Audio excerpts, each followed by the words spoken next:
Cagar budaya Maros itu adalah sesuatu yang bisa membanggakan kita. Cagar budaya Maros itu yang membawa nama Maros ke luar negeri, ke dunia. Liontin tertua di dunia ada di Kabupaten Maros. Saya, orang-orang Maros dan semuanya, kebanggaan terbesar bagi diri kita adalah kebudayaan itu sendiri. Ikuti obrolan kami di PDD Indonesia. Sit back and relax and enjoy the talk. You ready? Bapak Lori Hendra Jaya. Siap. Ini nggak makeup aja udah ganteng sekali ya. Sudah takdir Pak, susah. Menjadi orang ganteng. Sudah diroboh. Susah diroboh. Panggil aja Bapak Lori lebih akrab ya. Ya, Lori lebih akrab. Lori. Ya, lebih mudah juga kedengar. Atau semanggil Ade aja. Saya keterlaluan jadinya. Ya, Bapak Lori adalah mungkin teman-teman di rumah viewers BDD pernah penasaran nih Bapak Lori siapa ya? Kok kita undang? Karena beliau adalah tim ahli cagar budaya Maros, direktur radio Maros FM, kemudian juga sebagai sekretaris Dewan Kesenian Karang Taruna dan juga anggota Dewan Pendidikan. Jabatan banyak banget. Ya. Uangnya yang sedikit. Saya belum bahas ke sana loh. Udah bahas uang aja Bapak nih. Bapak kalau curhat di radio Pak, jangan di sini Pak. Di sana pun ya, oke. Tapi kalau di radio sebagai direktur ada siaran juga? Di radio ada. Saya ada 2 pegang siaran. Yang pertama ya mungkin karena usia, jadi saya bawa siaran lagu-lagu melankolis Indonesia, lagu kenangan Indonesia. Lagu kenangan Indonesia. Ya. Seperti ya Bruri. Apa? Siapa? Kus Plus. Ya, Kus Plus terus. Suka lagu saya itu. Diana. Iya. Kekasih. Kelihatan ya umurnya saya berapa. Tommy J. Pisa, ya begitu. Dede Dores. Itu angkatan Nikardila. Nah, angkatan itu saya yang bahas, saya yang bawakan lagu acaranya. Memperdengarkan ke pendengar. Namanya klasik di acara kami. Kumpulan lagu Indonesia Kenangan. Klasik. Kumpulan lagu Indonesia Kenangan. Terus yang kedua saya bawakan begini juga. Itu jam berapa tadi klasiknya? Jam 8 malam sampai jam 10 malam. Yang satunya lagi adalah? Wawancara seperti ini. Apa? Wawancara namanya kami Dialog Siang. Hampir seperti ini. Hampir seperti bersama. ini. Cuman bedanya nggak ada kamera ya? Ya bedanya tidak ada kamera. Dan tidak makeup juga. dan jarang ketemu 2 orang ganteng di tempat yang sama. Luar biasa. Viewers BDD silakan komentar viewers BDD. Yang paling ganteng siapa yang antara ini? Nanti dapat giveaway dari Bapak. Ya, baik. Dan sekarang sebagai tim ahli cagar budaya Maros. Nah, let's talk about this then, about the culture and also about the education in Maros. Karena kan bisa dikatakan ya kaum milenial apalagi sekarang kan, mungkin banyak teman-teman seumuran saya yang umur 16 tahun. Viewers BDD di rumah ya kan, yang pengen tahu cagar budaya yang dimiliki oleh Maros itu apa-apa aja sih sebenarnya? Ya kalau kita bicara tentang cagar budaya itu kan ada 2, ada budaya benda dan ada budaya tak benda. Nah kalau budaya benda ini kan lebih kepada artefak, bangunan-bangunan kolonial yang sekarang di Kota Maros masih banyak, seperti bangunan penjara lama, kemudian rumahnya Pak Sekda sekarang itu ada. Rumah jabatan Sekda Maros itu merupakan cagar budaya. Museum daerah, museum daerah yang ada di pas berhadapan dengan kantor polisi, itu juga adalah salah satu cagar budaya dalam bentuk bangunan kolonial. Dan ini banyak sebarannya di Kabupaten Maros. Kami sementara melakukan terus registrasi pendataan terhadap cagar budaya ini. Kemudian yang lain kita punya kawasan kita itu banyak yang memiliki cagar budaya luar biasa. Salah satunya yang terkenal itu adalah cagar budaya Leang-Leang, dan di dalamnya ada namanya Leang Timpuseng. Di Leang Timpuseng itu ada hand stencil atau gambar tangan. hand stencil. Ya, gambar tangan tertua di dunia. Hah? Tertua gambar di dunia. Tangan tertua di dunia terletak di Maros. Di Maros, gambar tangan dan rusa di dalam gua namanya Leang Timpuseng di Kelurahan Kalabirang, Kecamatan Bantimurung, itu berumur 40.000 tahun. Wow. Wow, harus berapa keturunan ini untuk menikmati itu ya? 40.000 tahun. 40.000 tahun, dan itu ada di Maros. Wow. Makanya di Maros itu dianggap sebagai kabupaten atau daerah yang sangat tua di Indonesia ini, hanya karena persoalan kita belum saja menemukan fosil. Jadi fosil itu belum ditemukan di Maros sampai sekarang. Tapi rangka manusia purba itu baru-baru ditemukan di Leang Jarye di daerah Samanggi. Itu tahun kapan? Itu 1 tahun lalu ditemukan. Setahun yang lalu baru ditemukan, dan itu diprediksi dia berumur 2.700 tahun. Itu ditemukan di Leang Jarye, Kabupaten Maros. Dan ribuan gambar tangan dan rusayan bersebaran di ratusan gua yang ada di gua-gua Kabupaten Maros. Kenapa ini ada? Karena ini kan di Maros ini kan terkenal. Jadi gua kita itu, kars kita itu kan dihuni oleh manusia-manusia purba yang ada di Maros. Sampai kita juga di sini ditemukan semacam bukan fosil, tapi dia barang tua dari beras. Makanya sekarang kita juga dianggap sebagai salah satu daerah pemakan beras terlama yang paling tua di dunia gitu. Diperkirakan 25.000 tahun rangka beras yang ada di daerah Leang-Leang itu. Ini unik menurut saya, rangka beras pun. Iya, itu ada. Bahkan ditemukan baru-baru juga liontin. Ditemukan liontin tertua mungkin sekarang lagi diuji itu, tapi umurnya itu sekitar 20.000 tahunan. Berarti nenek moyang kita dulu memang sudah mengenal sekali yang namanya perhiasan. Dia sudah mengenal. Iya, sudah. Jadi kalau saya gaya begini, nenek moyang saya juga dulu dari dulu memang gaya begitu. Pakai liontin juga. Liontin love yang bisa dibuka jangan-jangan nih dalam gambar istri. Itu belum ditemukan itu waktu. Jadi dia bentuknya kan. Itu bentuknya gimana tuh liontin nih? Ya, kalau liontin ini bentuknya dari kerang-kerang begitu. Tapi dia sudah dibentuk memang menyerupai liontin, dan itu ada lubangnya. Jadi memang dianggap bahwa itu adalah perhiasan yang digunakan oleh nenek moyang kita. Jadi bayangkan ini orang Maros. Jadi kalau Anda dapat orang Maros memang punya gaya yang luar biasa. Itu karena nenek moyangnya memang sudah gaya dari dulu, sudah seperti itu. Keturunannya memang keturunan gaya, keturunan gagah gitu. Saya mundur deh kalau begitu. Kalau berbicara masalah gaya dan gagah, gaya mungkin saya masih bisa ikut ya, kalau gagah sudah takdir saya seperti ini. Iya, ini liontin tersebut ya, itu kalau kita bicara masalah perhiasan kemudian apa segala macam yang mungkin digunakan oleh nenek moyang dulu gitu kan. Itu liontin itu terbuat dari mana? Apakah terbuat dari emas atau perak atau enggak? Dia terbuat dari batu-batuan ya. Dan dimuseumkan. Dan itu dimuseumkan. Ya, Anda boleh jalan-jalan di museum daerah. Ada juga yang ditaruh di museum Lagaligo di Makassar. Dan itu terus menjadi penelitian sampai sekarang. Jadi Maros ini memang ruang penelitian purbakala yang cukup disegani. Cukup disegani karena memang di Maros ini banyak hal yang bisa diteliti sekenaan dengan benda kepurbakalaan itu. Ada yang unik satu, ada namanya Maros Point.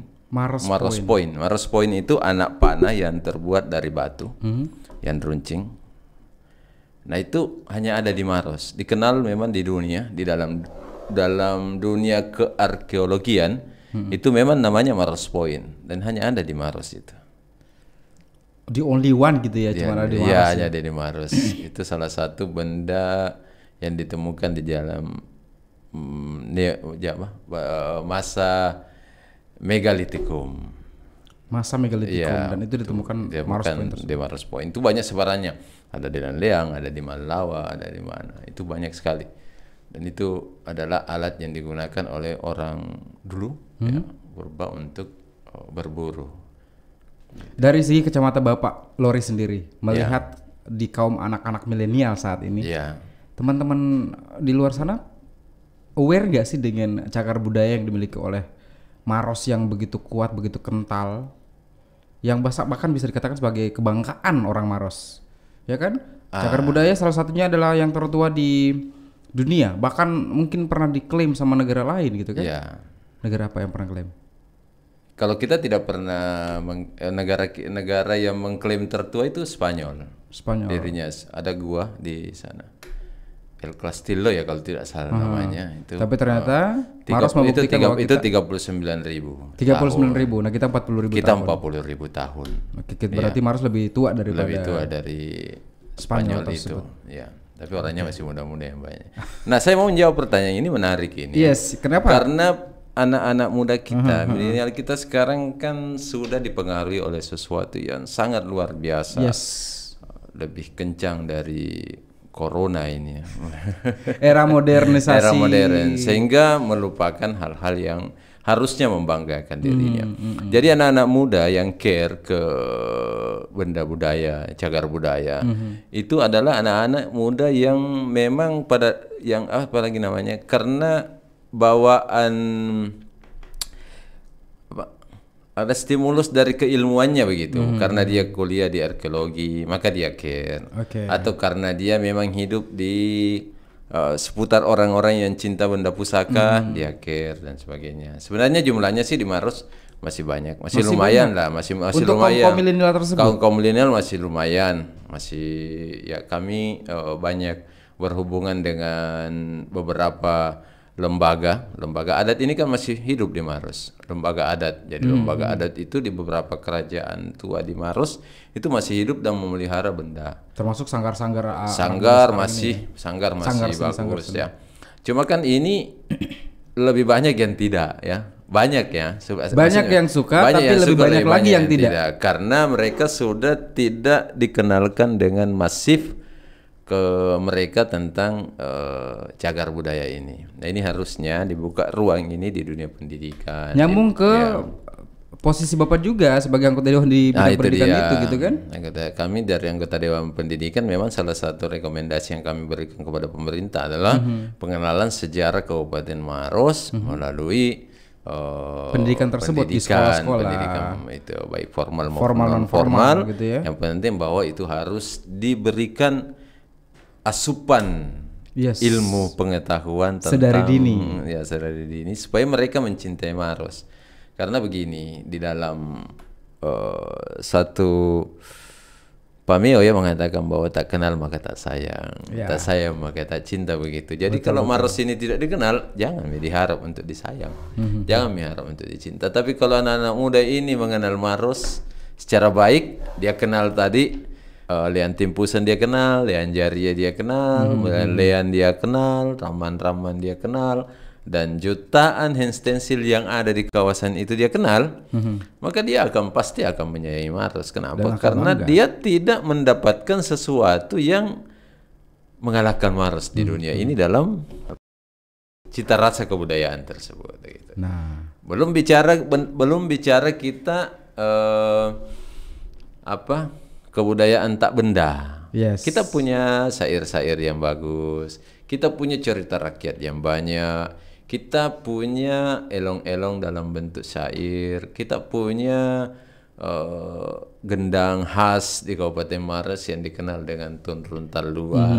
Kita punya tari, kita punya banyak, dan itu kalau kita kenal itu akan melahirkan rasa sayang yang sangat hebat untuk Kabupaten Maros. Maros ini terus terang saya adalah pendatang di Sulawesi Selatan, dan saya melihat Maros memang sangat-sangat potensial untuk bisa kita banggakan dan kita bawa ke dunia. Karena beberapa waktu yang lalu kita sudah kedatangan beberapa tamu yang memang tamu-tamu luar biasa berasal dari Maros. Jadi bisa dikatakan bahwa kabupaten ini adalah kabupaten yang tidak bisa dipandang sebelah mata, termasuk cagar budaya tersebut. Apabila kaum milenialnya yang mungkin sekarang selebgram bisa dibilang seperti itu kan ya, mereka bisa dijadikan apa ya? Bukan dijadikan sih, mereka bisa menjadi sarana untuk memperkenalkan cagar budaya kepada dunia. Harusnya seperti itu. Harusnya begitu. Karena kan selebgram, ya kan biasa di Instagram gitu kan.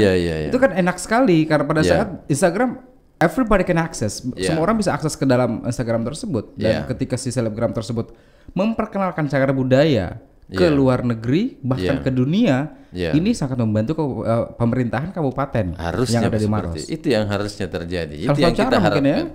Itu yang kita harapkan. Jadi adik-adik pada kaum milenial ini yang selebgram ini, jadikanlah kebanggaan itu yang diposting keluar, diberikan sedikit caption, inilah kebanggaan daerahku.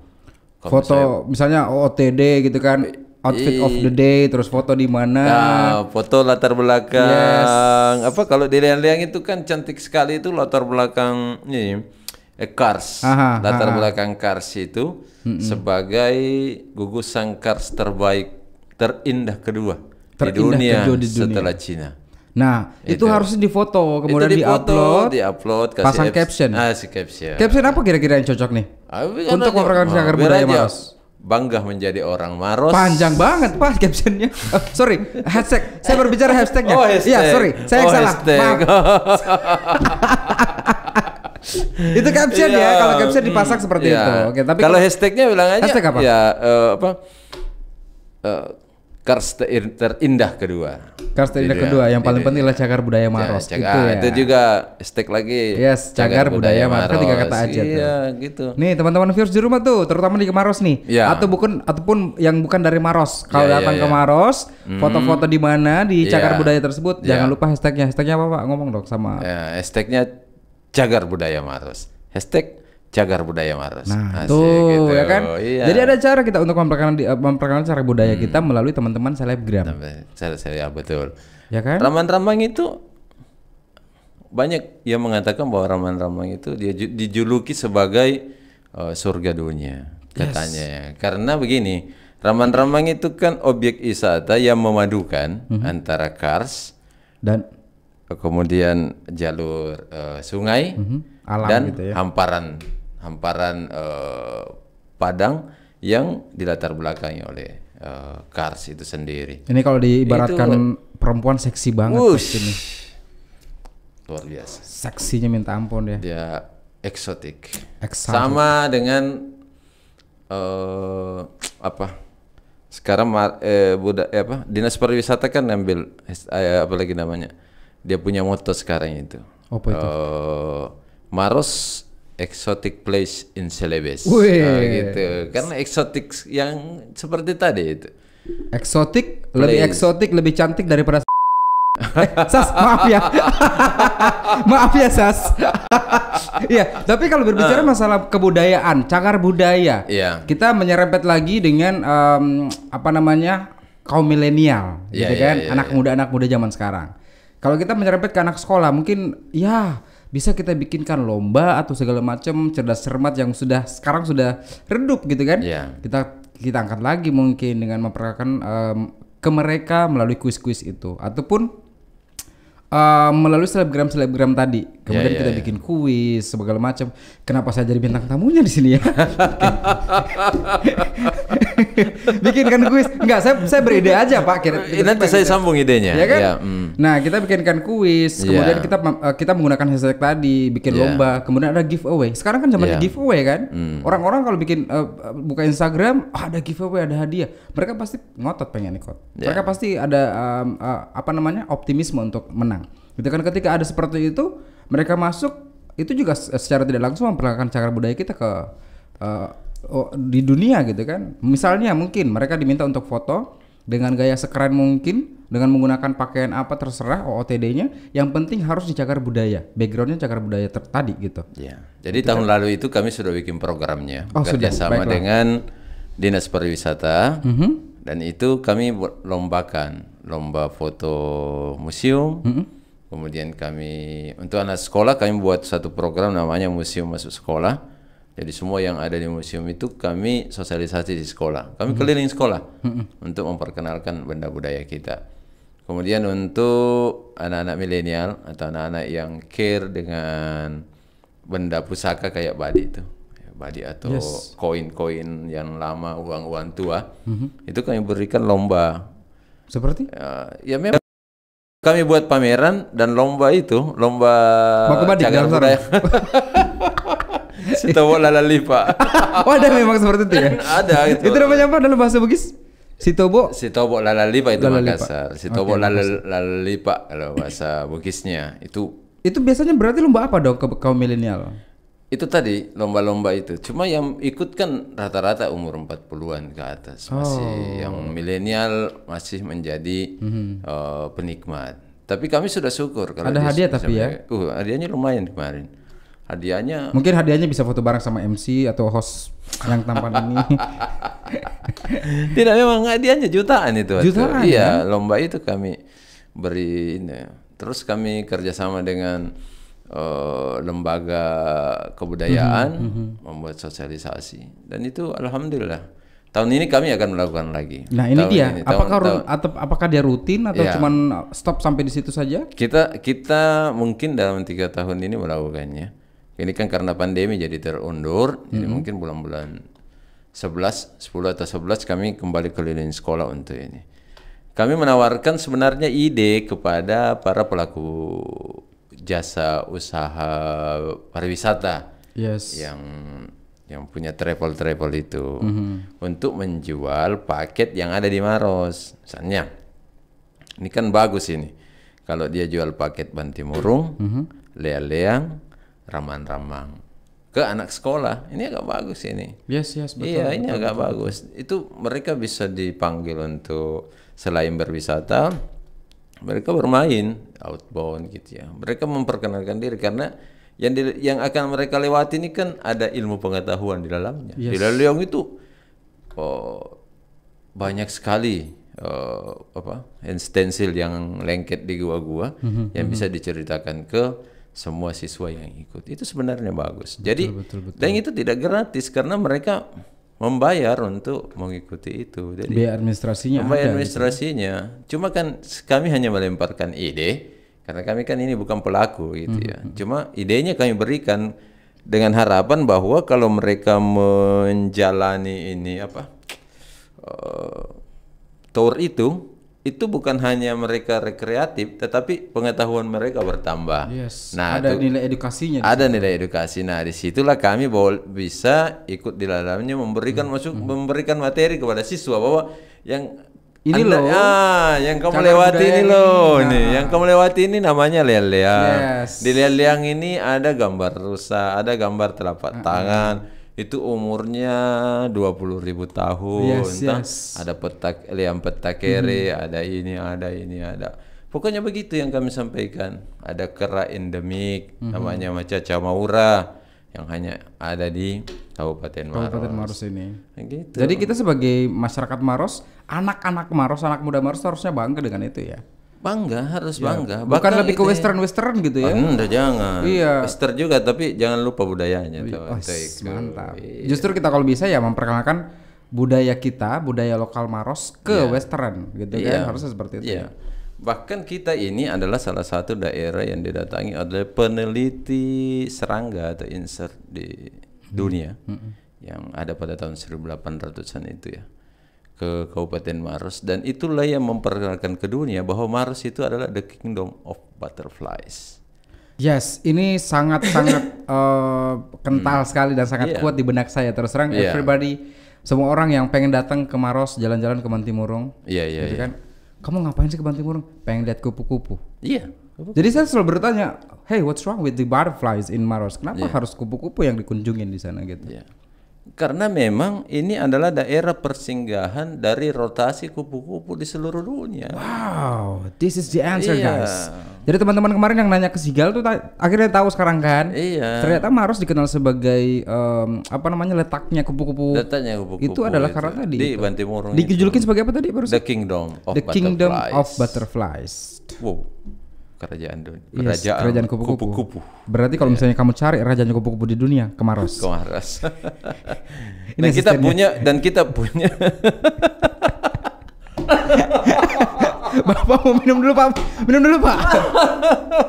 Ini hostnya agak gila sekarang. Gak apa-apa, kita sama-sama gila sebenarnya. Cuma saya sudah towat sedikit. Saya belum berarti dong. Bapak secara tidak langsung menyampaikan ke viewers BDD dong di rumah. Ini hostnya gila nih beneran. Jadi begini. Ya silakan. Jadi kita punya spesifik sendiri. Kita punya satu spesifik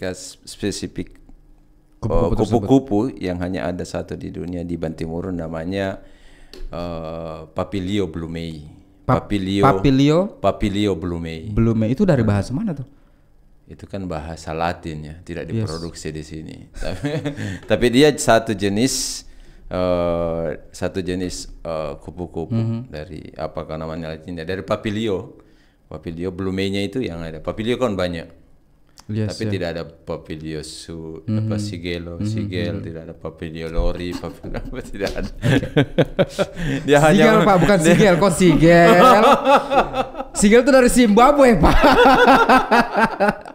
Oke, ya Papilio. Itu ada Papilio blumei. Memang kita punya spesifik di Maros. Dari sekian ribu spesies yang ada di Maros. Jadi bulan-bulan pernikahan kalau teman-teman mau melihat, saya lihat kameranya. Iya, monggo. Ini gak kalau mau melihat di radio soalnya. Iya. Kalau mau melihat perkawinan kupu-kupu yang ada di Maros, datang di akhir musim kemarau. Sekarang ini sebenarnya. Akhir musim kemarau untuk masuk musim hujan. Mereka tuh pasti akan kawin. Mereka akan kawin mawin. Tapi dia tidak di air terjun yang pertama. Dia di air terjun yang kedua. Itu jumlahnya ribuan di sana. Habis kita syuting mungkin saya bisa dibawa ke sana jalan-jalan. Boleh. Kosong kan ya nanti jadwalnya. Kapan lagi jalan-jalan bersama dengan Bapak langsung gitu kan, dianterin ke budayanya, cagar budayanya. Betul. Ini kupu-kupu berarti bisa dikatakan sebagai salah satu maskot di Kabupaten Maros ini. Salah satu gitu ya. Bukan hanya salah satu, tapi hampir seluruh kegiatan yang ada di Maros ini maskotnya selalu kupu-kupu. Nah, pilkada ini kebetulan karena sudah sekian lama maskotnya kupu-kupu, sekarang maskotnya adalah Macaca Maura. Saya curiga nih. Lagu favorit saya dulu waktu TK itu diciptakan terinspirasi dari Maros. Apa dia? Kupu-kupu yang lucu. Asal jangan lagu ini, Pak. Ini hidup wanita si kupu-kupu malam. Jangan itu, Pak. Gak cocok untuk Maros yang itu ya. Itu beda cerita. Kalau kita alhamdulillah tidak ada kupu-kupu malamnya, Pak. Siang semua terbangnya. Gak beroperasi malam tapi pas siang ada. Gak bercanda ya. Film seperti itu jangan serius-seriusan. Ya jangan. Tiba-tiba datang ke Maros. Ini kupu-kupu betulan ini. Datang ke Maros cari kupu-kupu malam gak bakal dapet.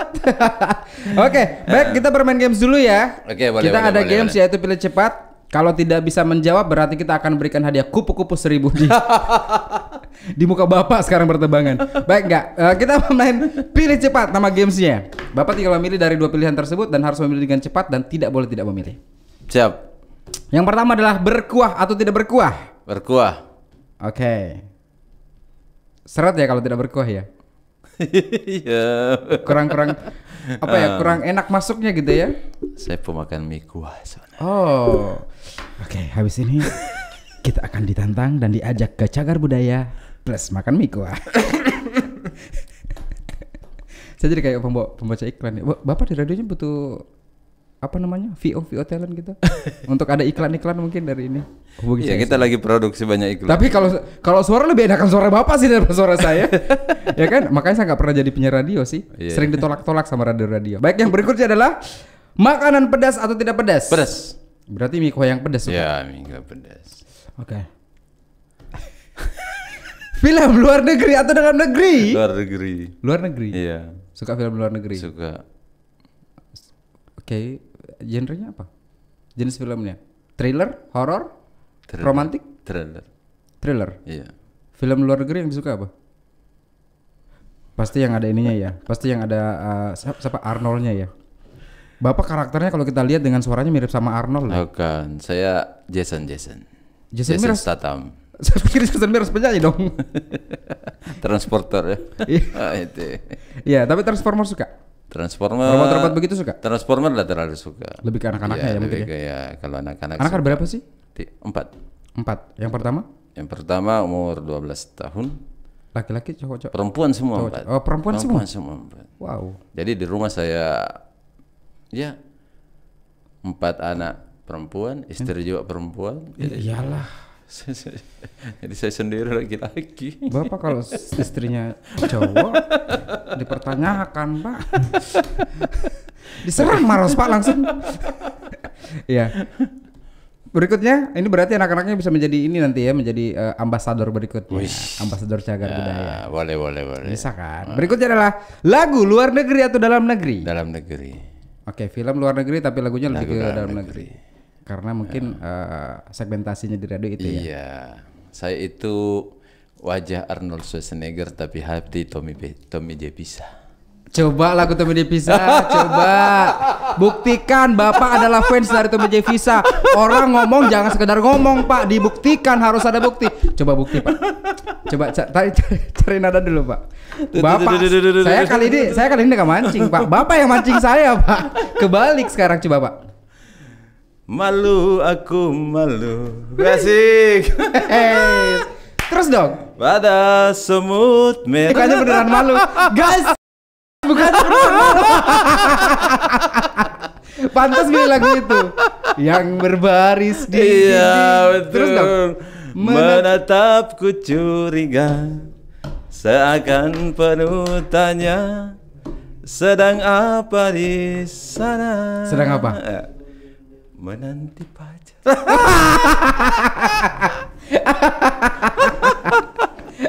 Oke, terakhir pertanyaannya terakhir adalah dicintai atau mencintai? Mencintai. Iya. Kenapa? Saya orang yang tulus, Mencintai. dilahirkan dengan hati yang putih jernih, Uish. sehingga saya lebih mencintai siapa dengan baik. Siapapun itu ya. Bukan. Kok bukan? Maksudnya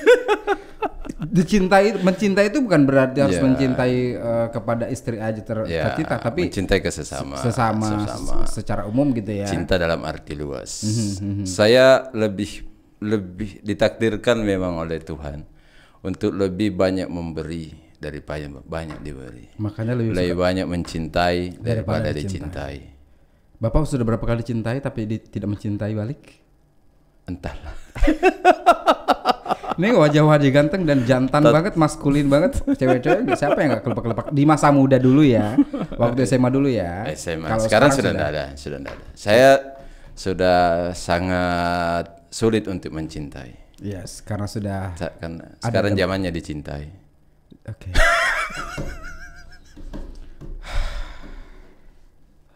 Lanjut. Hening cipta dulu, Pak. Bentar.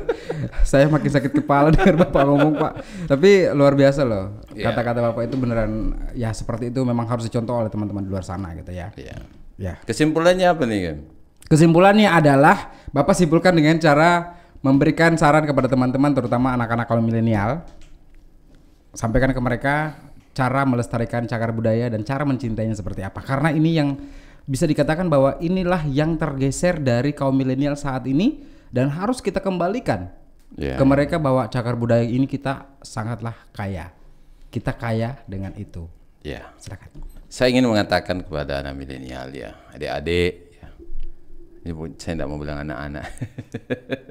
Tapi adik-adik ya, mencintai cagar budaya Maros itu adalah sebenarnya kita mencintai diri sendiri. Budaya Maros, cagar budaya Maros itu adalah sesuatu yang bisa membanggakan kita. Cagar budaya Maros itu yang membawa nama Maros ke luar negeri, ke dunia. Di WHO saja sekarang sudah terkenal dengan lukisan tangan tertua di dunia. Itu ada di Kabupaten Maros. Liontin tertua di dunia ada di Kabupaten Maros.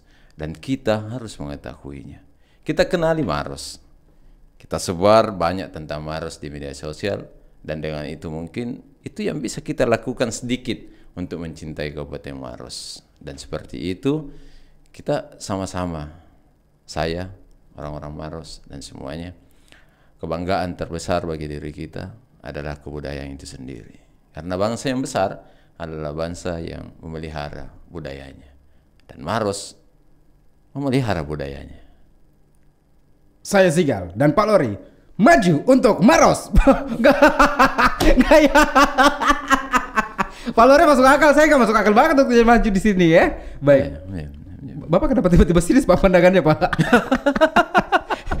Ada unsur-unsur nih. Jangan-jangan nih. Lagi blank. lagi tren itu. Yes. Makanya takut keceplosan. Saya aman-aman aja nih.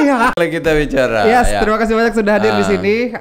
Kita di podcast walaupun nuansanya mungkin sedikit berbeda dengan radio Anda, tapi setidaknya kami ingin mempersembahkan apa yang bisa kami persembahkan kepada viewers BDD. Bahkan semoga ini akan ditonton oleh semua orang di Indonesia. Kalau untuk seluruh dunia sih kita belum yakin ya, karena merepotkan editor saja nanti untuk pasang subtitle bahasa Inggris.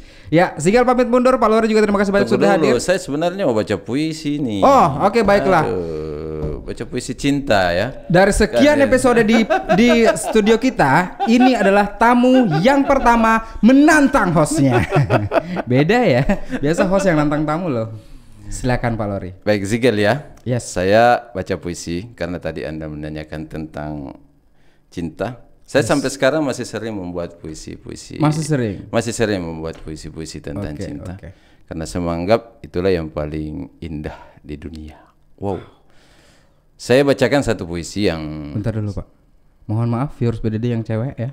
Bapak Lori sudah punya 4 anak, 1 istri. Cantik, cewek. Dan perempuan semua. Yes, silakan Pak. Saya buatnya tahun lalu di bulan Agustus. Kopi hitam tanpa gula, tapi mungkin dengan cinta.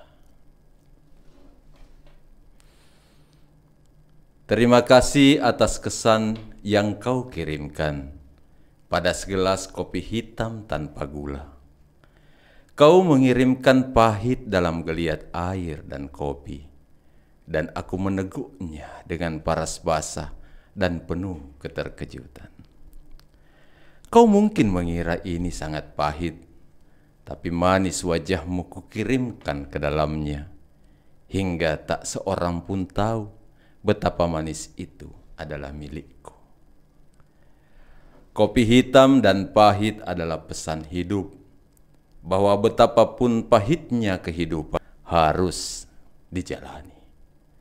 Sebab dalam pahit ada jutaan pelajaran. Pahit simbol kegetiran, kekalahan, atau mungkin kegagalan. Tapi pahit adalah tanjakan menuju sukses. Bertahan dalam kepahitan adalah manis yang sesungguhnya. Kau ingin menyampaikan pesan, proses pahit berbuah manis akan lebih indah dari manis yang tak berproses pahit. Kau cerdas perempuanku, aku mengagumimu. Sebab kupahami kopi pahit yang kau seduh itu tak kau berikan gula, tapi mungkin saja kau berikan cinta, dan aku meneguknya dengan penuh rasa sayang. Maka terima kasih untukmu di setiap malam dan setiap siang, karena kau telah abadi dalam pesan yang mendalam ini. Maros, Agustus 2018. 2 tahun yang lalu harus. 2018, 2 tahun yang lalu. Oh, 2 tahun yang lalu. Matematika saya agak sedikit ini. Di SMA dapat 4. Tapi guru saya enggak nonton pasti. Oh, udah pasti nonton. Nanti kita akan kirim linknya ke beliau. Bapak tolong nonton Pak, ini adalah didik Bapak waktu SD Pak. Baik, saya kalau tadi Bapak baca puisi, saya juga tidak mau kalah. Oke, silakan. Saya pengen bacakan pantun. Wah, ini satu-satunya host yang menantang narasumbernya. Udah sering sih Pak. Oh, sering. Bapak yang sebagai narasumber pertama Pak yang nantang hostnya Pak. Baik, untuk viewers BDD di rumah, ini pantun untuk Anda. Ya. Tali pernikahan diikat sumpah. Sekian dan sampai jumpa.